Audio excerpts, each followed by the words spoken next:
రాష్ట్ర రాజధాని హైదరాబాద్ నగరంలో హత్య కేసులు పెరుగుతున్నాయి. వ్యక్తిగత పాత కక్షలు, భూ తగాదాలు, అక్రమ సంబంధాలు, ఆస్తి తగాదాలు, భార్యాభర్త మధ్య విభేదాలతో హత్య కేసులు అధికమవుతున్నాయి. వివిధ కారణాలతో పథకం ప్రకారం హత్య చేస్తున్నారు. నగరంలో ఏటా 250 నుంచి 300 వరకు హత్య కేసులు నమోదవుతున్నాయని పోలీసు గణాంకాలు స్పష్టం చేస్తున్నాయి. హైదరాబాద్ లో ఏటా పెరుగుతున్న హత్య కేసులు, నేరాలు, ఘోరాలపై మా ప్రతినిధి శ్రీనివాస్ అందిస్తున్న గ్రౌండ్ రిపోర్ట్. రాష్ట్ర రాజధాని హైదరాబాద్ మహానగరంలో హత్య కేసులు పెరిగిపోతున్న పరిస్థితి ఆందోళన కలిగించే పరిణామంగా చెప్పుకోవచ్చు. అయితే ప్రధానంగా చూసినట్లయితే హైదరాబాద్, సైబరాబాద్, అదేవిధంగా మల్కాజిగిరి పోలీస్ కమిషనరేట్లో ఈ హత్య కేసులు పెరిగిపోతూనే ఉన్నాయని చెప్పవచ్చు. ప్రధానంగా చూసినట్లయితే వ్యక్తిగత తగాదాలు కావచ్చు, భూ వివాదాలు, అదేవిధంగా ఆస్తి సంబంధ తగాదాలు, భార్యాభర్తల మధ్య విభేదాలు కావచ్చు, ఇవన్నీ కూడా హత్యోదంతాలకు దారితీస్తున్నాయి. మరోవైపు క్షణికావేశంతో కూడా కొందరు హత్యలకు పాల్పడుతున్న పరిస్థితి. ఇటీవల చూసినట్లయితే న్యాయవాది, హైకోర్టు న్యాయవాది మొయిజుద్దీన్ను అతని ప్రత్యర్థులు కారుతో ఢీకొట్టి హత్య చేశారు. దీన్ని ఒక ప్రమాదంగా చిత్రీకరించాలని ప్రయత్నించారు. అయితే పోలీసులు లోతుగా కేసును దర్యాప్తు చేయడంతో పాటు సీసీ కెమెరా దృశ్యాలను కూడా పరిశీలించిన అనంతరం ఇది పక్కా హత్య కేసుగా గుర్తించారు.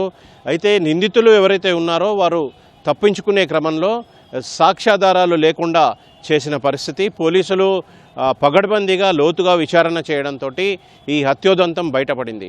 తాజాగా చూసినట్లయితే బాచుపల్లి పోలీస్ స్టేషన్ పరిధిలోని బాలకృష్ణ అనే వ్యక్తి తన భార్య భార్గవిని హత్య చేశాడు.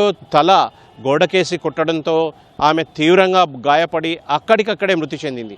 అయితే ఆ సమయంలో పిల్లలు ఇంట్లో ఉన్నప్పటికీ నిద్రలో ఉండడంతో వారు దీన్ని గమనించలేదు. అయితే దీన్ని ఆత్మహత్య ఘటనగా బాలకృష్ణ చిత్రీకరించేందుకు ప్రయత్నించాడు. భార్య మృతదేహానికి ఫ్యాన్కు ఉరివేశాడు. ఉరివేసి పిల్లల్ని నిద్ర నుంచి లేపి ఆత్మహత్య చేసుకున్నట్లుగా, భార్గవి ఆత్మహత్య చేసుకున్నట్లుగా తెలిపాడు. అయితే పోస్ట్ మార్టం జరుగుతున్నప్పుడు సమయంలో వైద్యులు కొన్ని అనుమానాలు వ్యక్తం చేయడంతో పోలీసులు బాలకృష్ణను అదుపులోకి తీసుకున్నారు.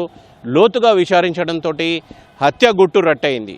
అయితే పోలీసులు బాలకృష్ణను అరెస్ట్ చేసి రిమాండ్కు తరలించిన పరిస్థితి. అదేవిధంగా మల్కాజిగిరిలో చూసినట్లయితే తన భార్యపై కక్షతో భర్త తుపాకీతో ఆమెని దారుణంగా కాల్చి చంపిన పరిస్థితి.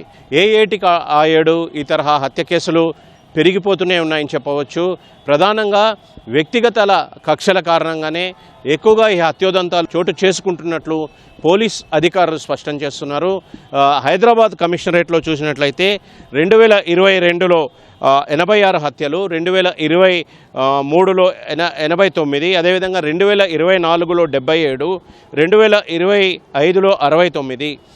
సైబరాబాద్ కమిషనరేట్లో చూసినట్లయితే 2022లో 100 హత్య కేసులు, 23లో 115, అదేవిధంగా 2024లో 132, 2025లో 113 హత్య కేసులు చోటు చేసుకున్నాయి. మల్కాజిగిరి కమిషనరేట్లో 2022లో 59, 23లో 71, 24లో 78, 2025లో 76 కేసులు, హత్య కేసులు చోటు చేసుకున్నాయి. ఈ గణాంకాలను పరిశీలిస్తే హత్యోదంతాలు ఏ విధంగా పెరిగిపోతున్నాయి అనేది స్పష్టమవుతోంది. అయితే ఈ తరహా ఘటనలు ఆందోళన కలిగిస్తున్నాయి. ప్రధానంగా జైళ్ళ నుంచి విడుదలవుతున్న ఈ హత్య కేసు నిందితులపై నిఘా అధికం చేయడంతో పాటు పాత నేరస్తులు ఎవరైతే ఉన్నారో వారిపై కూడా నిఘా ఎక్కువ చేయాలని చెప్పి నిపుణులు సూచిస్తున్నారు. పోలీసు అధికారులు ఈ దిశగా చర్యలు చేపడితే ఈ తరహా హత్య కేసులు కొంతవరకు తగ్గే అవకాశం ఉంది.